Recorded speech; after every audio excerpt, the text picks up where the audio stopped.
Bom dia, boa tarde, and boa noite. Good day, good afternoon, and good evening.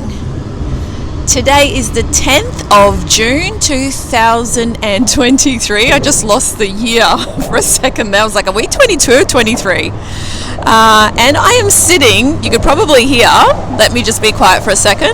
Can you hear that? Oh, we just got the waves and the cars. I am sitting underneath the bridge at Southport. So the bridge that goes from Southport to Surfers Paradise. So we've got the noise of the water, we've got the noise of the cars above my head, and I have a very, very, very special person sitting beside me. I'm not going to say who it is. I'm going to ask her to say hello, and I'm going to see if you can guess who it is. Hi. Can you guess? That sweet voice is my beautiful daughter Indiara.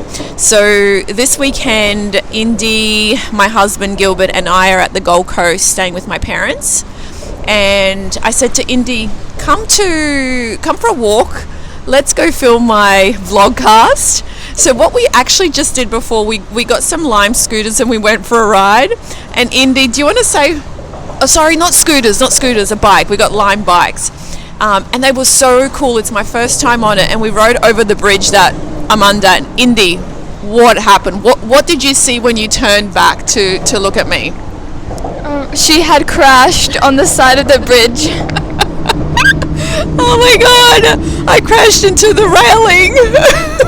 My Lime scooter basket got stuck. And she's sitting there, sorry, not scooter bike. She's sitting there looking at me and I'm like, oh, how embarrassing. And the cars are going past and no one on bike stopped to help me except Indy.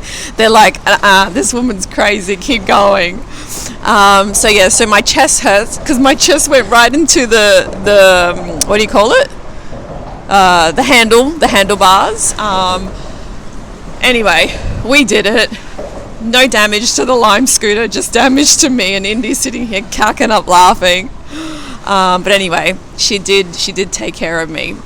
But without further ado, how about we get into this week's blog, which I will publish tomorrow. So I am recording on the Saturday the 10th. So both the blog on echoes.com.au and the vlogcast on the YouTube channel will go out tomorrow. So the heading this week, the title is I'm Pissed. Now warning, if you're after something to cheer you up or motivate you, don't read on or don't keep listening. This is not that kind of entry. I have been tiptoeing about this for a fair while and I'm really fed up with it.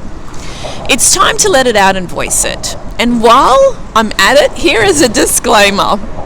Now, please remember that what I share in MYBITS blog and vlogcast or on Echoes are my thoughts, my point of view, my experiences, my lessons, and my opinions only.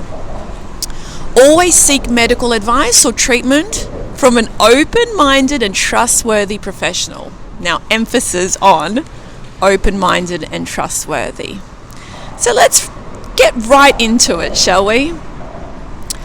I am pissed. And no, I didn't drink too much. And I strongly believe in the saying that being angry is like drinking poison and expecting the other person to die.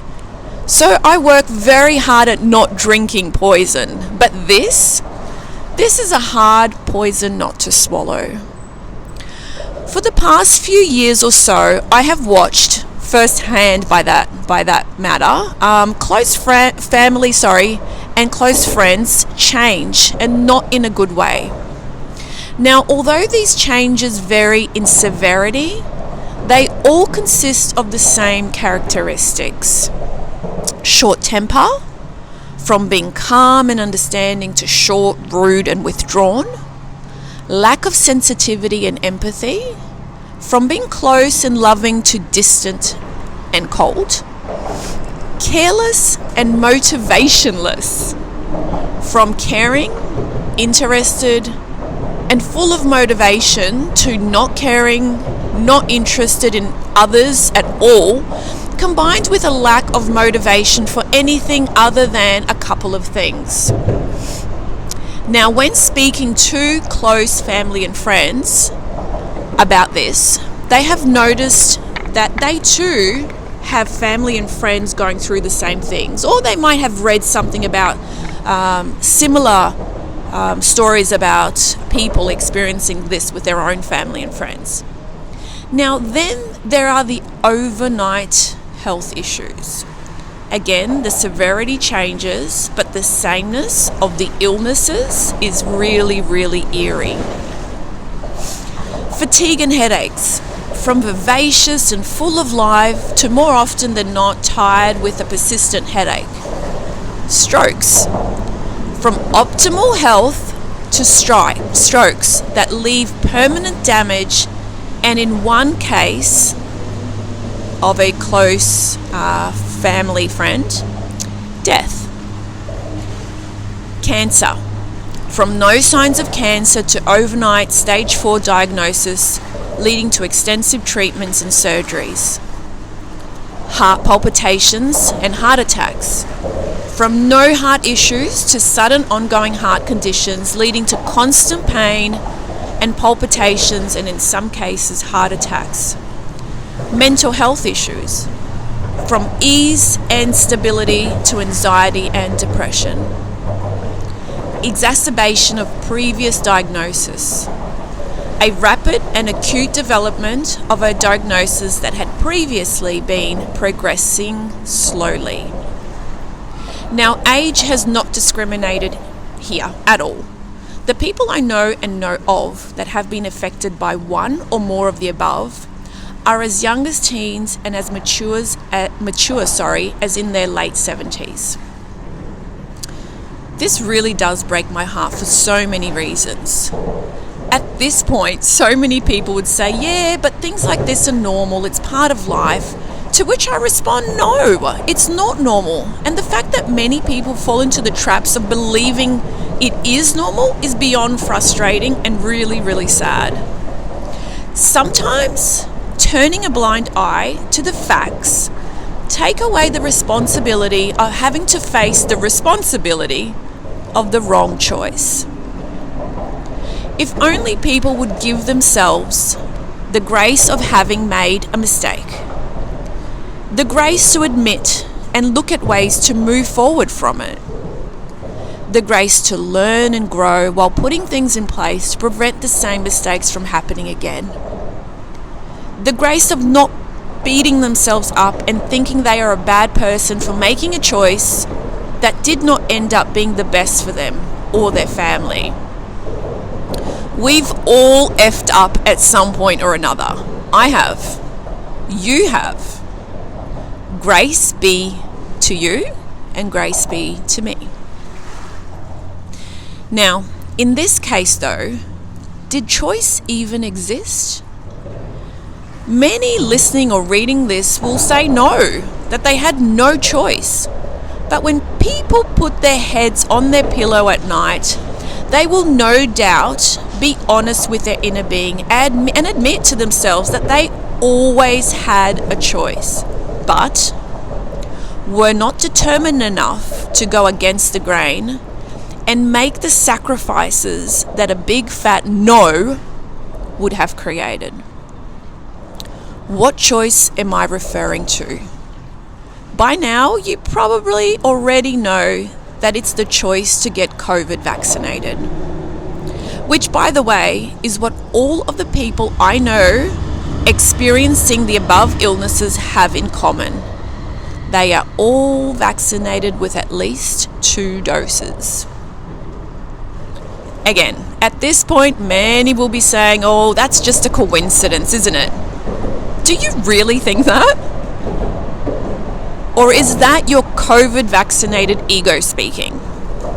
Or better still, your scared COVID vaccinated ego? I'd be scared too if I'd crumble to the pressures of receiving this shot. Now, I've directly and indirectly been told that some of the things my kids and I are experiencing, not health related by that matter, are consequences based on our choices not to get this vaccine. And you know what? Yeah, that's probably right. We are paying the price for not having this vaccine, but not a price as big as some of those who have had this shot. My son, for example, has had huge difficulties in getting a job, especially in certain areas that he would love to work in, and there is a big chance that it's because he, like me and his sister, are not vaccinated. It's tough seeing my child be discriminated against in this aspect. For him to see that his choice not to participate in a mass human drug trial was, and still is at some places and by some people, looked down upon. This is a 19-year-old young man going against huge peer pressure to say no to injecting a substance into his body that he, nor the FDA, nor the doctors, nor the government had any idea of what the short and long-term effects would be. Now, how ridiculous is that? Because we grow up hearing and then telling our own children to stay away from drugs, especially ones you know nothing about. Yet in this case, millions did the total opposite. Now, unfortunately, unless you are choosing to turn a blind eye, which most scared vaccinated egos do, you don't have to look far to find the pain that this vaccine has inflicted on so many people, including many that I love. But what about the pain that COVID inflicted, I hear you scream at me? Well, did it? Or did their propaganda work on scaring us shitless to the point of giving in to the peer pressure? I am not saying COVID didn't or doesn't exist, not at all. The thing is, viruses come and go, some worse than others. Of course I know this stuff, of course I do. But I ask you this, the millions of people they reported passed from COVID, the scary numbers they reported to us, do you think all were from COVID? Because for sure, they carried out millions of autopsies in order to make sure those numbers were right, correct? Nah. You see where I'm going with this? Now, there's a medical notice that went out to hospitals, and I myself read about 3 from America and 1 from Australia, advising that everyone that came into a hospital had to be tested, right? Nothing wrong with that. Well, it went on to say that if patients happen to pass away from, let's say, an internal infection started by a UTI, a urinary tract infection, but they had also tested positive for COVID, that their death certificate had to state the death was COVID related. This also applied to any death, including gunshot wounds. Now ponder on that a little bit. Think about it. And also think about why politicians around the world were given an exemption from being vaccinated. And no, not a medical exemption because they had some underlying health issue, just a straight up exemption. Why? Considering these people are constantly working with the public, so shouldn't have been the other way around? Yeah, so an exemption. Now it's here I hear you yell, but you only look for articles in medical journals to support your choice not to be vaccinated. So of course you're going to find some stuff, Roberta. To which I calmly, yet somewhat sadly reply, well, of course I do. If mainstream media reported both sides, I wouldn't have to look for the other side of things. But they don't. So what choice do I have than to search for the other side? The side they don't speak of. And why don't they speak of it?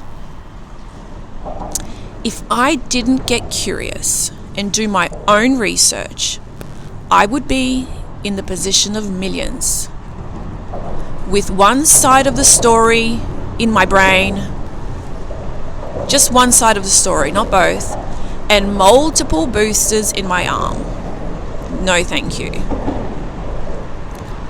Now, I'm not going to add links here to support what I've written and what I'm saying in this vlogcast. No, I'm not. If I do so, I get to censor what you read in terms of this topic. If I were posting about both sides, I might give you links, but I'm not. So I'm not going to lower my standards to those of the mainstream media and give you one side of links only. You have the ability to get curious and find your own information and in turn see the other side if you wish. So as one day ends and another one begins, I hand on heart hope I and so many others around the world are wrong about everything that I've just said about this shot. Why? Because this affects many, many, many loved ones.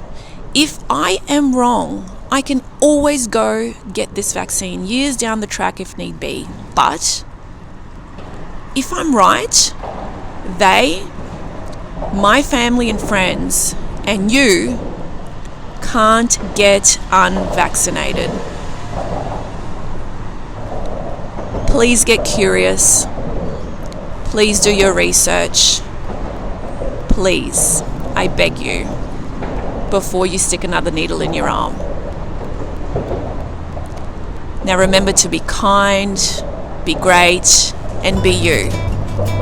Until next week, ciao for now.